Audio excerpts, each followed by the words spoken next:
Imagine you're strapped inside a cockpit, no wider than your shoulders, the canopy vibrating, the engine screaming for mercy as the sky tears open around you. A shadow flashes across your wingtip, too fast to track, until it loops behind you with a predator's precision. 1 second late on the stick, and you're nothing but a fading trail in the clouds. Up here, hesitation is death, and mastery is survival. Two machines dominate this arena, the British Spitfire and the German Messerschmitt. Sleek silhouettes slicing through the cold air of 1940, rivals in speed, climb, agility and firepower, locked in duels so close, pilots swore they could see their enemies' eyes. In these skies, the margin between glory and oblivion narrows to the width of a gun sight. Every twist hides danger, every dive rewrites fate, and every dogfight pushes human skill to its absolute limit. Welcome, history warriors, I'm Knightley. You're about to witness history like never before. Next, we step back from the chaos to understand how the world reached this boiling point, before the storm breaks again in Section 2. The year is 1940. Europe stands at a crossroads carved by thunder. Nations have fallen in rapid succession, and the English Channel becomes the thin blue barrier, separating Britain from a continent under Axis control. The sky, once a symbol of freedom, transforms into the decisive battleground where the fate of Western Europe hangs in balance. Germany fields the Luftwaffe, experienced, disciplined and confident after sweeping victories. Its spearhead, the Messerschmitt Bf 109, a fighter with sharp lines and lethal purpose. Fast in the climb, deadly in a dive, it escorts bombers pushing toward British shores. Their mission: break morale, cripple industry and force Britain to its knees. Facing them is the Royal Air Force, a force stretched thin but unyielding. The supermarine Spitfire emerges as Britain's answer, agile, responsive, almost alive under the pilot's touch. Alongside it, the sturdy Hurricane forms the backbone of defense. Every squadron knows that losing control of the skies means opening the gates to invasion. What's at stake is not just territory or pride, it is the very survival of a nation. The world holds its breath as pilots prepare for duels that will shape the course of the war. Calm settles like a fragile film before chaos rips it apart once more. And now, as strategies sharpen in the shadows, we step into the tightening coil of preparation, leading us directly into Section 3. Before the dogfights ignited the heavens, both sides shaped their strategies with deliberate calculation. Britain, isolated yet defiant, understood that controlling the air was the first line of survival. Radar stations formed a silent chain along the coast, listening for incoming waves. Airfields operated in relentless cycles: scramble, land, refuel, repeat. Every minute counted. Spitfire squadrons trained for rapid climbs and tight turns, honing the instinctive movements needed to counter German speed. Pressure mounted, but determination hardened. Something was coming. Germany prepared with equal intensity. The Luftwaffe had no intention of letting the Channel stand as a barrier. Their goal: crush the RAF, destroy its infrastructure, and secure air dominance before British resistance could reorganize. Fighter wings drilled in escort patterns around bomber formations, maintaining cohesion at high speed. The Messerschmitt Bf 109 became their cutting edge, sleek, angular, with an engine built for brutal acceleration. Pilots practiced high-altitude attacks designed to seize the initiative early. Confidence surged, yet the challenge ahead was far from simple.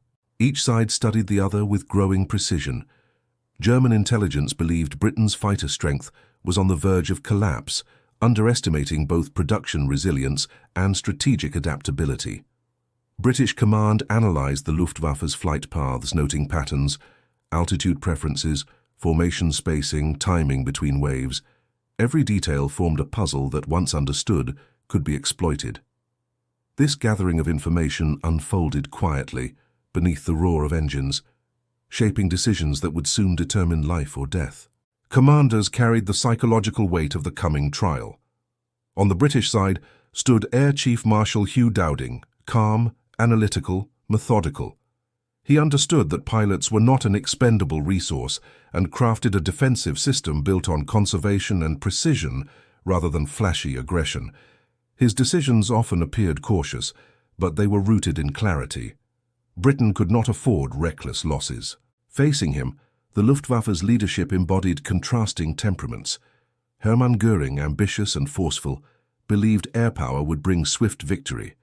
Below him, commanders such as Wilhelm Balthasar and Adolf Galland guided fighter wings with sharp intuition. Galland, sharp-eyed and assertive, famously said he wanted a squadron of Spitfires when asked by Göring what he needed. His remark captured a truth felt by many German pilots. The enemy's aircraft, though different in design, was formidable. Technology became the backbone of strategy.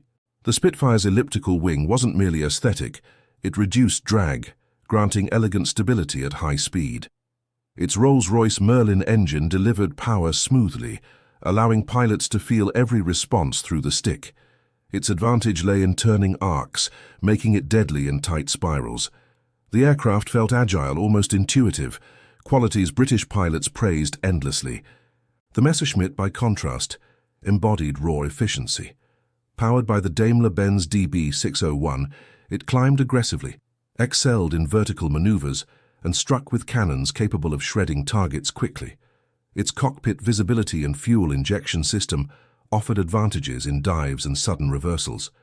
But its range was limited. Each sortie pressed pilots against strict time constraints, forced to fight under the invisible clock of fuel consumption. Those limitations would soon shape the intensity of every battle. Preparations on the ground mirrored the urgency in the sky. British crews rotated in exhausting shifts, patching bullet holes, swapping worn-out engines and refitting guns. Every minute shaved from maintenance meant another fighter ready to meet incoming formations. Shelter trenches, command rooms and radar posts became the beating heart of coordination. The entire island seemed to pulse with anticipation, aware that its fate hinged on the pilots who climbed into their cockpits each day. Across the channel, Luftwaffe bases buzzed with their own rhythm. Mechanics tuned engines to a sharp growl. Armourers loaded belts of ammunition, checking links one by one to prevent jams in the heat of combat. Briefings laid out complex escort arcs, rendezvous points and bomber paths. Pilots gathered around maps, tracing routes with fingers as they memorized turning points over hostile territory. Confidence mixed with unease. Britain was proving tenacious, and no one underestimated the challenge ahead. As July turned to August, the tension grew unbearable. Recon flights probed deeper, testing responses. Skirmishes flared, sharp, sudden bursts of violence that vanished as quickly as they appeared. Pilots returned with stories of near misses, of foes darting past like shadows. These encounters hinted at the scale of the storm building behind them. The sky felt charged, thick with expectation, as though the very air sensed what was coming. Both nations braced for a battle that would be fast, unforgiving and consequential. No strategy guaranteed safety. No aircraft guaranteed survival. Every advantage came with a cost. Every weakness risked catastrophe. The next move would shift the entire arc of the war. Silence before the storm. And that silence is about to shatter, leading us directly into Section 4, where the first clash erupts with unstoppable force.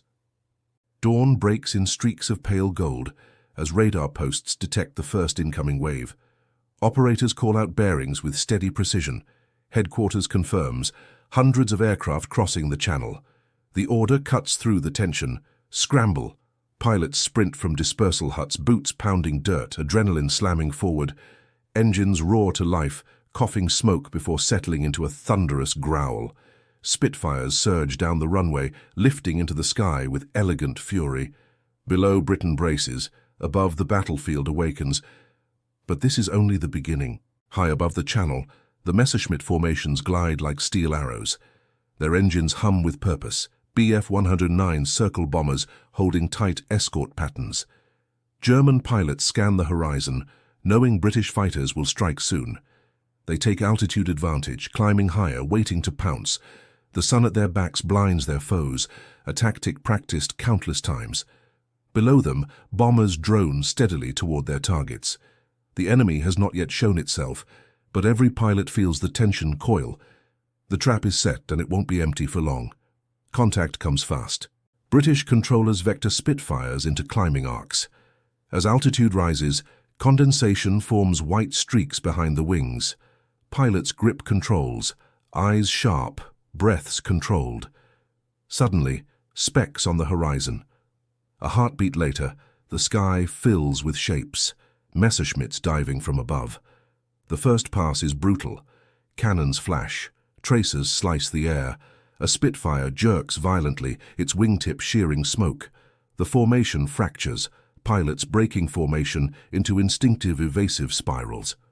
The dogfight has begun and the sky explodes into chaos. Spitfires twist and roll with elegant aggression.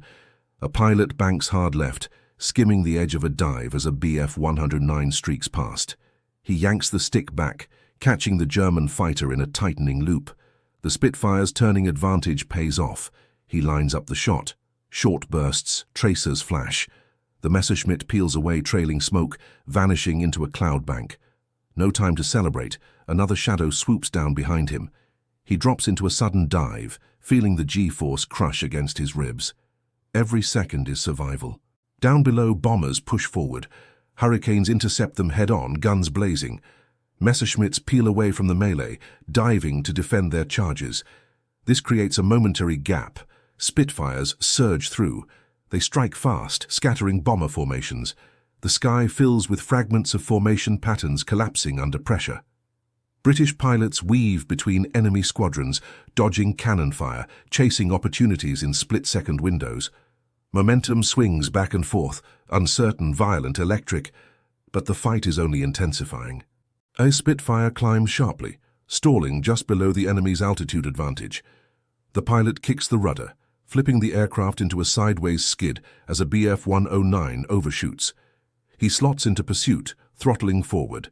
The German pilot, sensing danger, breaks into a sudden dive, one that risks pushing the engine into overstress. The Spitfire follows, wings trembling from the speed. The chase spirals downward, cloud layers whipping past. When they burst through the lower mist, both pilots react instantly, leveling out just above the water. One wrong move and they're gone.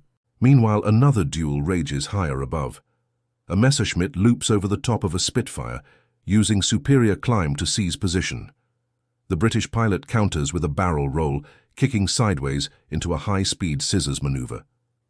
The two aircraft cross paths repeatedly, each trying to force the other into an overshoot.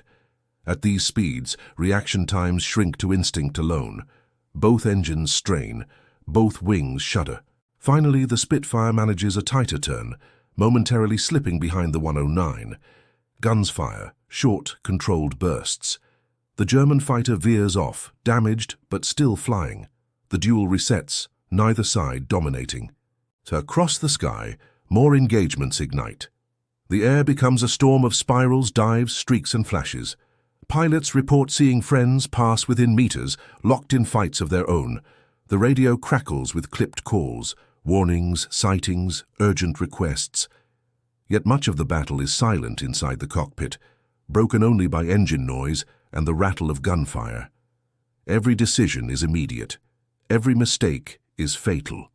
In these moments, aircraft limitations become painfully clear. Fuel, range, climb rate, handling at different speeds. This is where design meets destiny. Fuel becomes a cruel enemy for the German fighters. Bf-109s push deep over British territory, flirt with the edge of their endurance. One pilot glances at his gauge. Time is running thin.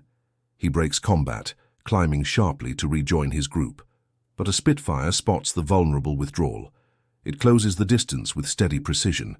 The German pilot dives, calculating burn rates, searching for the safest path home. The Spitfire stays on him until another 109 cuts across its nose, forcing the British pilot to break off. Even retreat demands courage. Above the coastline, the fiercest knot of fighting unfolds. Spitfires swarm from multiple angles, striking with coordinated bursts. The Messerschmitts counter with descending attack runs, diving hard through British formations before climbing sharply out of reach. Bombers struggle to hold cohesion as their escorts fight for survival. One formation splits, half turning inland, half drifting south under pressure. British pilots prioritize instinctively, some chasing bombers, others turning to shield vulnerable comrades. The sky fractures into dozens of miniature battles, each shaped by seconds. The outcome hangs in unstable balance. A Spitfire squadron leader spots a weak point. Enemy escort fighters have overcommitted, leaving their bombers exposed. He signals his wingmen. 3 aircraft peel off and descend toward the scattered formation. Bombers open fire, tracers stitching the air. A Spitfire takes hits across the fuselage, shaking violently, but continues its run. The leader narrows in. He fires 2 short bursts. A bomber shudders, dropping from formation. The gap widens. More Spitfires exploit it. For a moment, British momentum shifts upward, but only for a moment. German reinforcements arrive from above. Fresh Bf-109s diving at terrifying speed. Their arrival slams into the British fighters with crushing force. One Spitfire is caught in a head-on pass, forced into a wild spin before the pilot recovers. The sky fills again with German cannons. The battle resets into chaos, neither side yielding an inch. Exhaustion begins to creep in. Muscles strain, eyes sting. Sweat collects under helmets. Pilots fight on instinct, pushing machines to breaking limits. Still, they stay in the fight because losing is not an option. At mid-altitude, a British pilot finds himself alone. He scans the sky, nothing but streaks of condensation and drifting smoke. Then a Messerschmitt dives toward him, guns flashing. The Spitfire jerks violently as rounds strike close. He rolls into a defensive spiral, forcing the 109 into a turning contest. This is British territory. Tight turns favor the Spitfire. The 109 tries to pull up, seeking a vertical escape. The Spitfire counters instantly, cutting inside the loop. One clean shot, then another. The German fighter falters, slipping downward. The duel ends, and silence swallows the moment. But the battle is far from over. Wave after wave rips through the sky. British squadrons rotate, diving in fresh while exhausted pilots limp back to base. German fighters fight under the pressure of fuel limits, knowing every minute spent over Britain risks running dry. Bombers grow fewer as formations disintegrate under persistent attacks.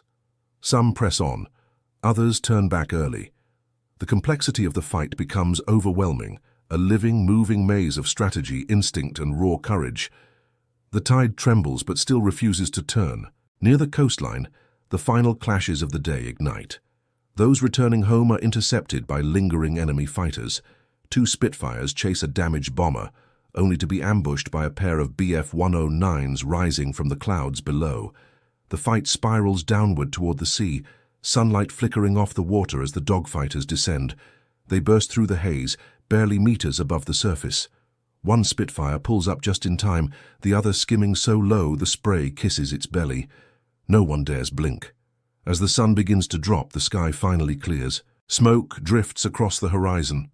Wounded aircraft limp home, trailing faint lines across the fading light. The fighters that remain airborne circle cautiously, searching for threats that no longer appear. Engines crackle with fatigue. Wings bear fresh scars. Yet surviving pilots know the battle is unresolved. This was one day, one clash, one of many yet to come, and both sides prepare to return tomorrow. Today's fury has not chosen a victor, but tomorrow's battle will reveal the moment everything shifts. And that takes us straight into Section 5, the turning point where the tide begins to move. The sun rises over a landscape still echoing with yesterday's battle, but something feels different. Even before the next wave of fighters takes off, tension hangs heavier than before. Both sides know the momentum is close to breaking. One decision, one mistake, one unseen shift could tilt the entire campaign. The British controllers scan radar screens, watching German formations assemble across the channel. Patterns emerge, timing changes. Something in the Luftwaffe's operational rhythm is new and vulnerable. A shift is coming. No one sees it fully yet, but it's there. At Luftwaffe headquarters, pressure grows. The expected quick victory has not materialized. Fuel demand strains supply lines. Fighters are exhausted. Bombers return battered, their losses rising. Commanders debate strategy. Some warn that their current approach is bleeding strength. Others push for a decisive blow. In the end, a choice is made, a choice rooted not in logic, but frustration. Targets will shift. Momentum must be forced. This decision, meant to secure victory, unknowingly opens the door for the RAF. The Luftwaffe shifts from crippling RAF airfields to attacking British cities. This change gives Fighter Command a vital reprieve. The most pressured airfields, suddenly gain breathing space. Runways can be repaired, pilots can rotate, aircraft output stabilizes, repairs catch up, radar stations, once priority targets, remain standing, feeding constant data into Dowding's system. Historians later called this moment the gift Britain never asked for. But in the moment it feels like the first gust of hope after weeks of storm. In the ready rooms, British pilots sense the change without knowing its full meaning. Sorties remain dangerous, but patterns feel different. Scrambles become more predictable. Radar tracking becomes clearer. Engagements shift closer to defended zones. Every small advantage compounds, and in war, small advantages define destiny. One pilot murmurs, "They're hitting cities, not us." The room falls silent, not celebratory but deeply aware. This shift might save them, or unleash new horrors. But the turning point isn't only strategic. Weather becomes an unexpected ally. A thick haze forms across the channel, scattering bomber formations, forcing them to adjust paths. Controllers on the British side capitalize on the confusion, directing fighters into gaps the Germans didn't anticipate. A historian once wrote, "Nature, indifferent yet decisive, chose its moment with uncanny precision. In the crowded skies, even the wind can tilt fate." Inside British command, Dowding's calm guidance becomes critical. He resists pressure to send every squadron airborne at once. He maintains a disciplined, layered defense, rotating units, protecting his pilot reserves, preserving the structure that keeps fighter command alive. Some criticize him for not being aggressive enough, but others recognize his clarity. He understands the war is not won through dramatic gestures, but through endurance, preservation, and timing. This moment proves him right. Meanwhile, in the Luftwaffe ranks, growing strain fractures morale. Pilots push deeper into enemy territory with shrinking fuel margins. Escorts cannot remain with bombers for long. Communication becomes chaotic. Commanders debate tactics mid-campaign. Some demand higher altitude strikes. Others push for low-level attacks. The lack of unified direction spreads uncertainty through the ranks. One German veteran recalls, "It felt like fighting blind. Every decision carried a shadow." Then comes the day that historians mark as the hinge of the entire campaign, 15th of September 1940. A massive German formation crosses the Channel, aiming for London. Radar stations detect it early, sending wave after wave of British fighters into the sky.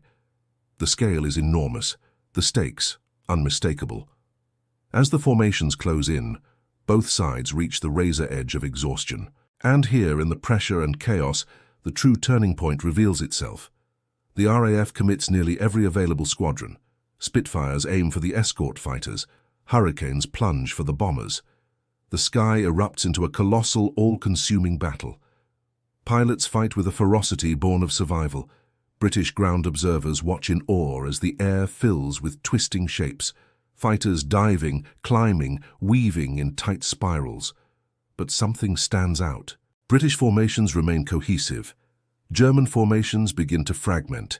Fuel limits press into German decision-making like a silent predator. As the battle drags on, Bf-109s begin peeling away. They cannot stay. They cannot protect the bombers any longer.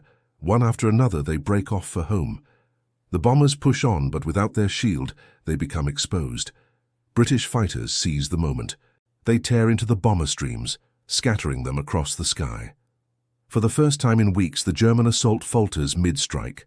London's smoke rises in the distance, but the defenders refuse to yield. Reports flood into German command. Formations broken, losses rising, escorts unable to maintain pressure. The attack, meant to crush morale, instead reveals cracks in Luftwaffe planning. By late afternoon, the German force retreats, not in order but in fragments. Spitfires and Hurricanes pursue until fuel compels them to turn back. Britain stands shaken, but unbroken, and that matters more than anything else. Multiple historians point to one radio report from this day as symbolic. A British commander watches the retreat and states, "There is something different today." He doesn't elaborate. He doesn't need to. Everyone listening understands. The tide has turned. News spreads across the island. Pilots return to bases battered but alive. Ground crews rush to meet them, pulling open canopies. helping exhausted men step onto the tarmac. Officers count aircraft, astonished by how many have survived. Someone whispers, "We held." It becomes a quiet refrain across the airfields, soft, disbelieving, grateful. For the Luftwaffe, the day is sobering. Intelligence reports show the RAF is not weakened. British fighter output is rising. Morale is steady.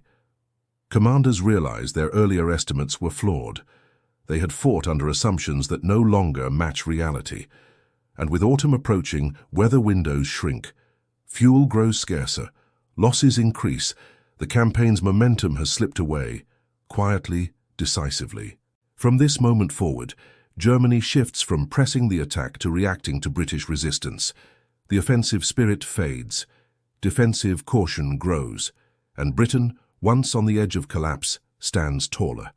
The turning point is complete, not in a single shot but in a slow, undeniable accumulation of decisions, missteps, conditions, and courage. The battle now enters its final phase. Consequences ripple across the war, and both nations prepare to face the aftermath. Next, Section 6, Aftermath and Consequences, where the outcomes reshape the entire conflict. The skies finally quiet, leaving behind the echo of engines and distant tracers. Britain has survived. The Luftwaffe, though formidable, withdraws to the continent, its offensive blunted. Both sides tally losses carefully, acknowledging damage without embellishment. Hundreds of aircraft were engaged, dozens lost and pilots marked with scars, both physical and mental. The battle is over, but its significance resonates far beyond the wreckage scattered across the Channel. For Britain, the immediate relief is profound. Runways repaired, radar stations intact, command structures preserved. Fighter squadrons remain largely operational. Morale soars, not in reckless celebration, but in measured recognition of survival against overwhelming pressure. The nation's confidence in its air defense system and in its pilots solidifies. Each surviving Spitfire becomes a symbol of resilience.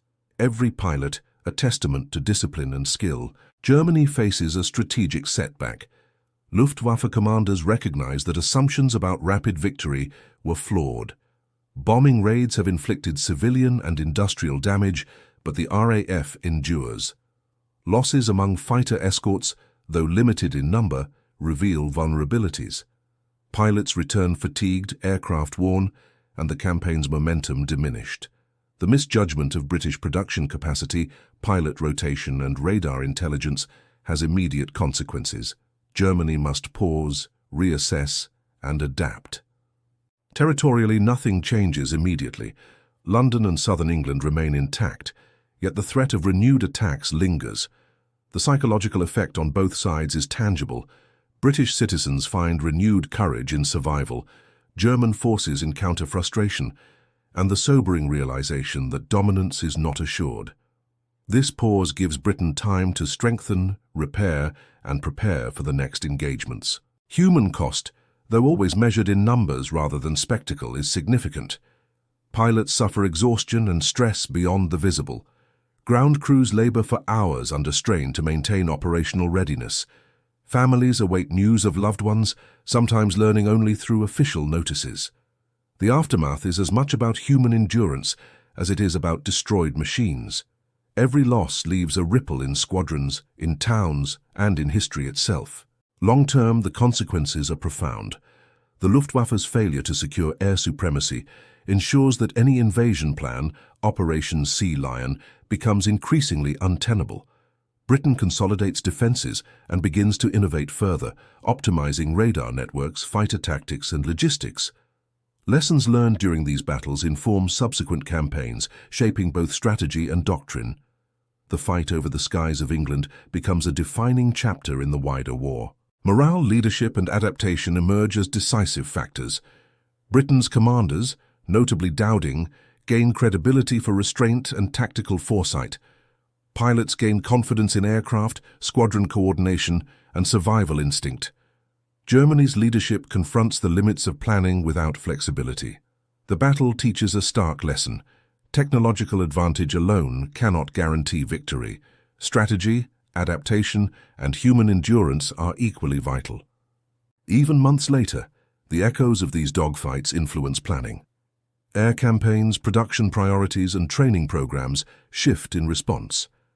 The RAF improves rotation systems and aircraft maintenance, ensuring readiness for sustained conflict. The Luftwaffe re-evaluates bomber escort tactics and high-altitude strategies. In each case, the consequences of the Battle of Britain shape decisions far beyond its immediate context. Ultimately, the aftermath demonstrates that war is measured not solely in destruction, but in the capacity to endure, adapt, and leverage small advantages. The skies over England, scarred but unbroken, stand as testimony to both courage and foresight. The air campaign will continue, but the tide has shifted. History for now favors the defenders. The human story lingers. Exhausted pilots, resolute ground crews, vigilant radar operators. Their work ensures that each next sortie begins with hope rather than despair.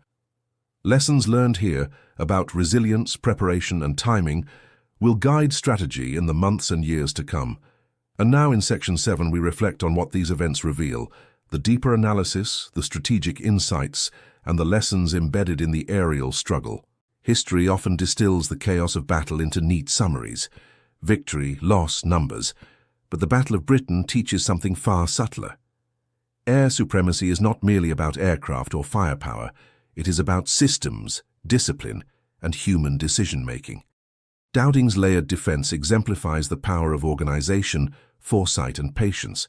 He preserved pilots, utilized radar, and coordinated squadrons in a way that magnified limited resources. Here, strategy and technology intertwined seamlessly. The RAF's resilience underscores a critical lesson. Quality and coordination often outweigh sheer quantity.